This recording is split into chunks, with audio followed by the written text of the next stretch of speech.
कभी न डूबने वाला कहे जाने वाला जहाज जो कि अपने पहले ही यात्रा के चौथे दिन करीब 1500 यात्रियों के साथ अटलांटिक ओशियन की गहराइयों में हमेशा हमेशा के लिए समा गया। और उसके डूबने का वजह और उससे जुड़ी कई सारी बातें केवल रहस्य बनकर ही रह गई।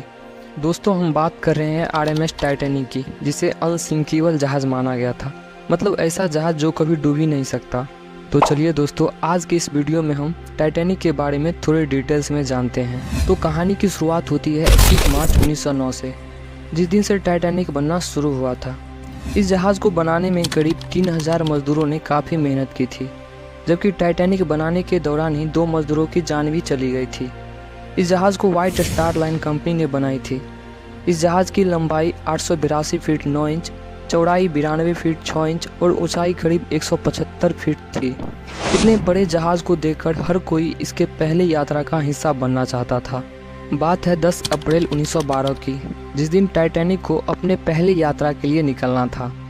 इसे इंग्लैंड के साउथहैम्पटन से न्यूयॉर्क के लिए करीब 5500 किलोमीटर की दूरी तय करना था।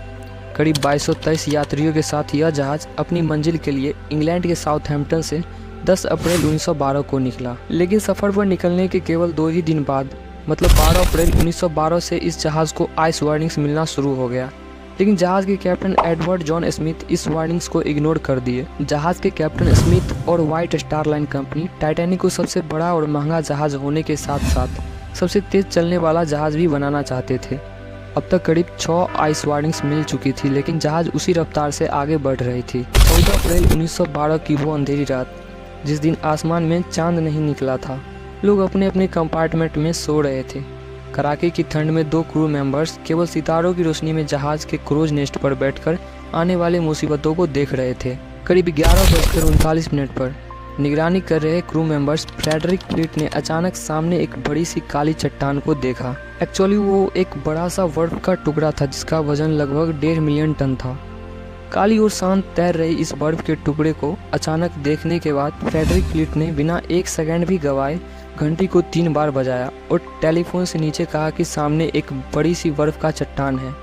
यह सुनते ही अफसर काफ़ी घबराकर जल्दबाजी में जहाज़ को घुमाने की कोशिश करने लगा। लेकिन 11:40 पर जहाज़ का निचला हिस्सा बगल से आइसबर्ग से टकराते हुए आगे बढ़ा। टक्कर इतना भयानक था कि जहाज़ में सो रहे लोग अचानक से उठ पड़े।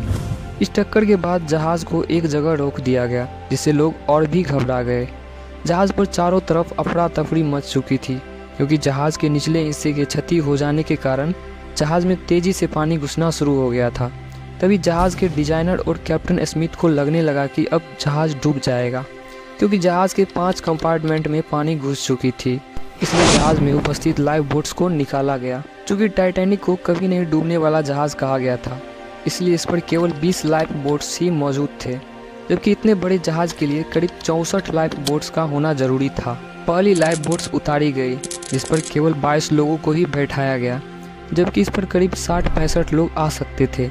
लेकिन अफरा तफरी इतनी थी कि एक के बाद एक लाइफ बोट्स को केवल 28 से 30 लोगों के साथ ही समुद्र में उतारा गया। हालांकि बाद में इस पर सवाल भी उठा कि जब बोट्स में 60-65 लोग आ सकते थे, तो इतने कम लोगों को क्यों बचाया गया।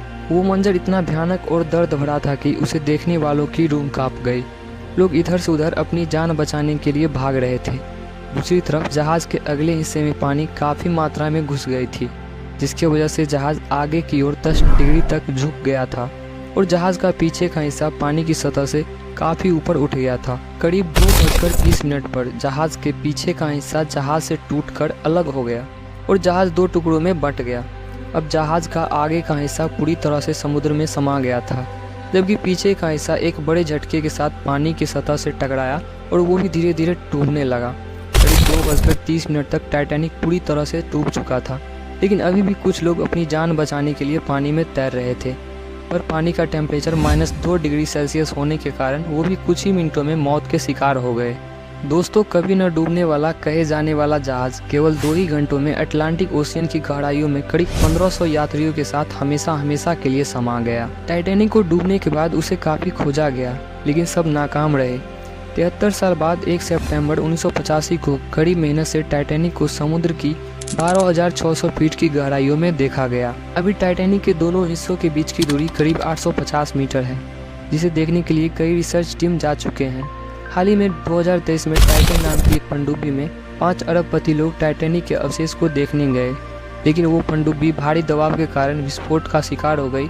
इस हादसे में पनडुब्बी में सवार 5 लोगों की मौत हो गई। दोस्तों, ये थी टाइटैनिक से जुड़ी मुख्य इन्फॉर्मेशंस। मिलते हैं नेक्स्ट वीडियो में ऐसे ही कुछ इन्फॉर्मेशंस के साथ। तब तक आप चैनल को सब्सक्राइब कर लीजिए ताकि ऐसे ही वीडियो सबसे पहले आप तक पहुंचती रहे।